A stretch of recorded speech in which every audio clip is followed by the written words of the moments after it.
afternoon, everyone. It's so exciting to be with you today. Joined here live on Facebook and on mumsayradio.com is Lauren Derrett. Hello, Lauren. Hello, Laura. You all right? How are you today? Yeah, I'm very good, thank you. Wonderful. So we've been talking about you this morning to all our wonderful listeners about how you have started a massive community of This Girl Is Enough. We love it. We've also seen that you've got your book out now, filter free, and we want to hear from you. So just start us off then. Some of our listeners, we've sent them all to look at you today, but just give us a little bit of who are you? So I'm Lauren. I'm predominantly a mother of four. Wow. Aging from 21 down to 5. It's just like, it's never ending. It's just going on and on and on. still doing it. But amongst all that craziness, I set up, this kind of movement, I guess, last December. This Girl Is Enough, and it was kind of off the back of my daughter, who was just hitting her teen years, and me kind of feeling like I wasn't living up to social media expectations, and that I didn't really fit in because I'm a bit quirky and my life story was a little bit chaotic, so I didn't know where my little area was in the world. I thought I'd share it. Go on.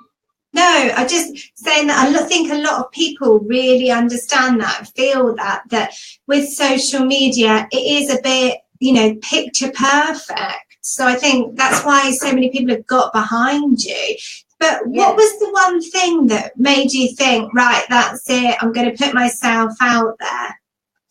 I think, in all honesty, apart from watching my daughter trying to fit into a world that's not real, I was married. I was in a relationship with domestic violence, and I kept that story in for like 8 years. Not even my kids knew. Nobody knew. It wasn't my kid's dad. It was my second marriage, and I didn't want to share it because I was so worried that I would be judged or be defined as this victim, this battered wife, that I didn't feel like I could tell anyone. I didn't feel like there was any room anywhere for me to share it without this big, exposure. And then as the kids got older, and I just felt, why am I hiding this? It's just adding to the shame of what I was already feeling.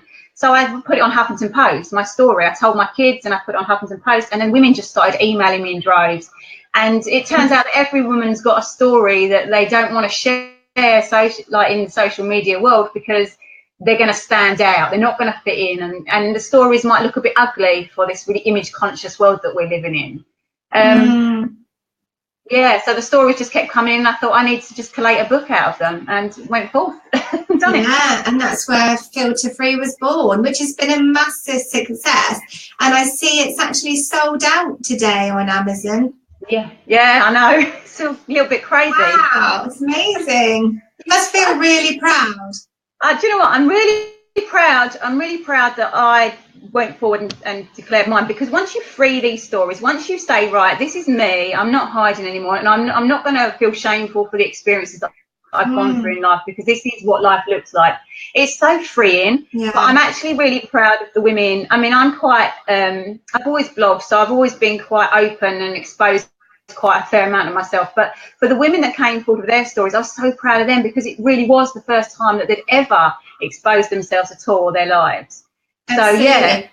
So yeah. And I've seen through your Instagram and things like that, you are brilliant at exposing yourself. I particularly like the pictures of you dyeing your hair, those real normal moments that mums do, but normally don't expose. And I think it's really brave that you've put yourself out there. But I do have to ask, what do your children think? And do they love it? Do they want their picture taken? And, So you will see on my social media, there's not really any photos of my older boys. My older boys are 21 and 18, and they're not so keen on being exposed. So I have to be very careful. I don't share a lot of their story at all. And my daughter, who's just turned 14, she's only just sort of on the border of my social media, because she's really proud of me and she wants to be part of it, because she stands for it as well, which is incredible. And one of the reasons that I've done it. But the boys not so much. They stand back quite a bit, so they don't get much exposure by choice. No, and that's up to there, isn't it? But I think Yeah. it's lovely to see. Definitely. So I know on your website you have a series of questions that you like to ask. And one that I found really interesting is about your one about what makes people vulnerable, and how much you learn from that. Was there a real reason you put that on there? Yeah, because I think the reason that people don't share themselves and their stories authentically is because of that feeling of vulnerability. It's scary. It's a really scary place to be, because you're just so open to judgment or to criticism or to people turning their back on you because they don't like your ugly stories or whatever. And I think vulnerability, when you can acknowledge what you feel vulnerable around and go at it full force, once you bust through that vulnerability, you're just free. It's Absolutely. just a freedom. And did the people who submitted their stories for your book, I mean, obviously you're very close to them and how they're feeling, but did they feel that, a real sense of almost cathartic effect from writing it down? Absolutely, absolutely. There's a couple of anonymous stories in the book, and one of them's quite graphic, and she went anonymous, and the week before the story went to print, or the book went to print, she messaged me and said, actually, I've spoken to my husband, I've shared my story totally, and I want to put my name on it. I now want to own, I now want to say that was me, because it is this whole Me Too culture, that women are holding all this stuff in, not just necessarily about, sexual harassment or all this stuff, but any story that we're holding in, it changes who we are. And once you can just stand up and say, yeah, that happened to me, but that is not me, and making that distinction between an experience and who you actually are, that's where the change happens. So they all said it was very cathartic, it was very freeing. And yeah, they're all pleased that they've done it. It's one thing that they don't have to carry around anymore.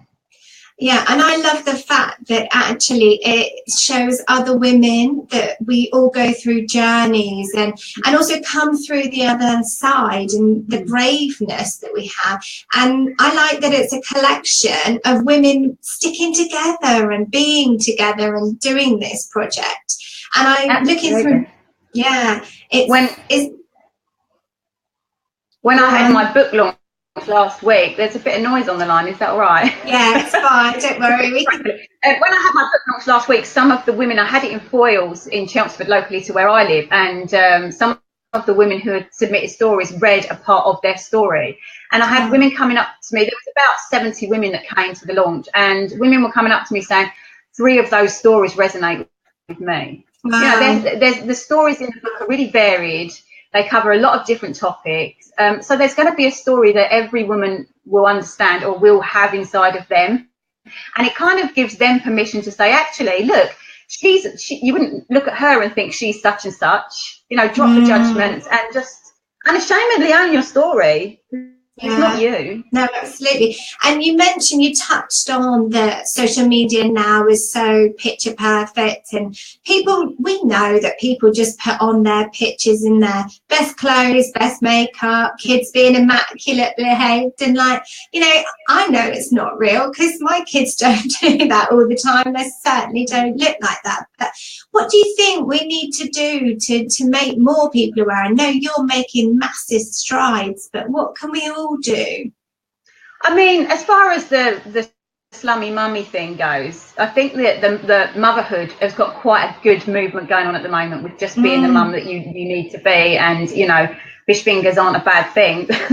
They're survival most days, but I think the mums are kind of like coming out in droves, that they're quite proud that they parent the way they do, and I think that's amazing. And that's only happened because other mothers have stood up, like the big Instagram influencers have stood up and said, this is how I parent and it's okay.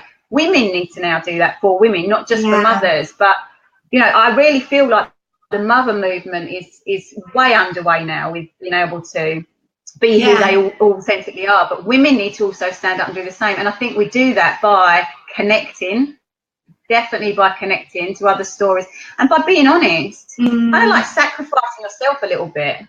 Yeah, absolutely. And you touched on earlier about not being afraid to put yourself out there, but I think that could be a massive thing for people nowadays, is sometimes you almost don't want to do that and don't want to show your vulnerability through fear of criticism. So it is a big kind of thing, isn't it? And I think it just takes a few like yourself to step forward to allow other people to think, oh, actually, that's brilliant. And then they can themselves go through. So for those who haven't heard of your book before today, what was your vision? What did you want people to feel when they read your book? Connection. You know, there's a line in the book that says we're living in a world of social disconnect, which it is. And I think what we're seeing with this social media now, this perfect social media, is that we are looking at other women's lives on a 2D level. But actually, for us to connect as humans, we need to be seeing it in 4D, because that's what we are. We are 4D. We need to see it, smell it, taste it, you know, all that. But we're only seeing this 2D image of what life looks like, and it's not representative of real life at all. No. So for me, it was that I wanted women to pick this book up and to just, I mean, in all honesty, I've read the book loads of times throughout the publishing journey, but there's some of the women I haven't met, but you already feel like you're best friends with them. It's the women that are, I felt quite isolated and quite alone, which is ironic considering the social media. And I felt like I was the only one that felt these things or done these things. So when you pick up the book, I wanted women to look at it and go, I'm not alone, and actually connect with these strangers, but actually women the same as you, and feel supported and empowered, I guess. Yeah, and also, the stories are all about triumph over adversity. They're hard stories, but they've all got a good ending because the women are strong, you know. It's that. Like, we're in it together, That's my favourite thing, actually, is it does show that strength and the survival skills that we all have, actually. And I think it really does bring that through, definitely. I saw a lot on your website as well about your bracelets and about your charity work that you do as well. So how's that going? Well, Selfish Mother, ironically, I don't know if you know the blog Selfish Mother. They've got an online shop called the Family Store. They've also got an actual physical shop now in Somerset. I blog for them. It's like a blogging platform for mums. It's a massive movement on Instagram right now. They've got, you know, big following. They've just asked to stop the bracelets. So I am snowed under with their order at the moment, advanced order, which is incredible because I started making the bracelets because I was testing myself to see if I was creative, and I thought I want to do something that, because there's this, I've been learning all this thing about we have to be creative whether we like it or not because it pays into our psyche and stuff. But so I started making these little bracelets, and I'm all about paying it forward to women. And so £2.50 of every bracelet goes to Women's Aid. And they're flying out the door because they're only a £5 and they're really nice little empowering. Yeah, I saw they had like powerful, and you can choose your word, can't you? And do you make them? Yeah. Everyone. Yeah. Wow. That's a mission in itself, I would imagine, getting all those bracelets done. You must have the patience of a saint to do that. Well, it's good for my patience because I don't have the patience of a saint, so it's quite good for me. You're learning it. Yeah, definitely. So, Hadawas, it's a really big question, and it's massive at the moment on your website, about when was the last time you shaved your legs. And I don't know whether you saw the other women. Stacey Solomon came out very openly and just said, no, don't do it, not shaving any of it. That's what tights and leggings are for. And I just, I love it. I love the honesty. I wondered what it was, that question, what you were thinking about when you added that question onto your website. I think because it's such a basic thing that's expected of us. I don't care if women are hairless or hairy. I don't care either way. But one, I think it's such a basic expectation. And two, I thought it was a bit jokey. And three, I thought that's a tiny, tiny way of exposing a bit of yourself, like kind of stepping a little bit into that vulnerability. A little bit of exposure. So if you're really not comfortable sharing any kind of vulnerability or exposure, just answer that fun, simple question. When did you last shave your legs? And it starts to creep open a little bit of honesty and authenticity. And it wasn't as detailed as it could be, was it? You know, the legs is quite a safe subject for everyone to talk about. I didn't go there, Which made me laugh, because I thought you might have done. As I started to read the question, I thought, oh, hang on, where's this going? But no, you stuck at legs and pits. So I thought that. So such success, Lauren. It's such a great movement that you're doing, not just for you, but, you know, women all around. And I think I have to ask, what's next?